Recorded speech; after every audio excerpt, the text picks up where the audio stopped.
ராமநாதபுரம் மாவட்டம் முதுகுளத்தூர் பேரூராட்சி வாரச்சந்தை கடைகள் ஏலம் எடுக்கும் விவகாரத்தில் பேரூராட்சி வளாகத்தில் அடிதடி ஏற்பட்டுள்ளது.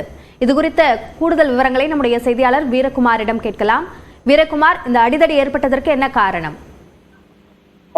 ராமநாதபுரம் மாவட்டம் முதுகுளத்தூர் பேரூராட்சியின் மூலமாக வாரச்சந்தை கட்டப்பட்டுள்ளது. இந்த பேரூராட்சி தலைவராக திமுகவை சேர்ந்த ஷாஜகான் இருந்துள்ளார். ஒவ்வொரு வார வியாழக்கிழமையும் வாரச்சந்தை நடைபெறும் வழக்கம். இந்த சந்தையில் கமுதி, முதுகுளத்தூர், அருப்புக்கோட்டை, விருதுநகர், பரமக்குடி, கமுதி உள்ளிட்ட பகுதிகளைச் சேர்ந்த 300க்கும் மேற்பட்ட வியாபாரிகள் வாரச்சந்தையில் விற்பனை செய்வதால் வியாபாரிகள் மற்றும் ஒப்பந்தார முன்னிலையில் இன்று முதுகுளத்தூர் பேரூராட்சி அலுவலகத்தில் வாரச்சந்தைக்கான ஏலம் நடைபெற்றது.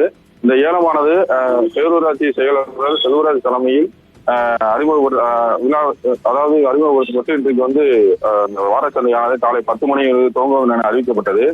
இந்த ஏலத்தில் 37 பேர் பங்கு பெற்றனர். அவர்களை போலீசார் பரிசோதனை செய்து பின்னர் இந்த ஏலம் எடுப்பதற்கு அனுப்பி வைத்த நிலையில் முதலாவதாக 17 லட்சத்தில் தொடங்கிய இந்த ஏலமானது 38 லட்சம் வரை இந்த ஏலம் சென்றிருக்கிறது.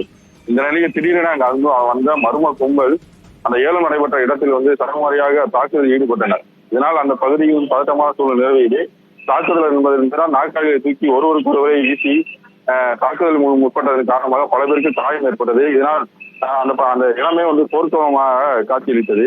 நாற்காலியில் உடைக்கப்பட்டிருந்த நிலையில் அந்த பாதுகாப்பு பணிகின்ற காவலர்கள் செய்வதில் நின்றிருந்த நிலையில் சில நேரத்தில் அடிதடி சண்டையில் ஈடுபட்ட நபர்களை போலீசார் தடுத்து நிறுத்தினர். அப்போது செந்தில் முருகன் என்பவருக்கு பலத்த காயம் ஏற்பட்ட நிலையில் அவரை போலீசார் உதவியுடன் சிகிச்சைக்காக முதுகுளத்தூர் அரசு மருத்துவமனைக்கு அனுப்பி வைத்து முதலுதவி அளிக்கப்பட்டு ராமநாதபுரம் அரசு மருத்துவக் கல்லூரி மருத்துவமனைக்கு கைப்பற்றுள்ளார். இந்நிலையில் அங்கு புகைப்படம் எடுத்துக் கொண்டிருந்த ஒரு தினவேல் மாவட்ட செயலாளரான வேலுமுருகன் என்பவர் பாரதிதாசன் என்ற காவலர் அடித்து இழுத்து தரத்தராண்டு இழுத்து சென்றதா அப்பகுதியில் ஒரு பரபரப்பு நிலவியது. பாதிக்கப்பட்ட செய்தியாளர் முதுகுளத்தூர் காவல் நிலையத்தில் அந்த காவலர் மீது தற்போது புகார் அளித்திருக்கிறார்.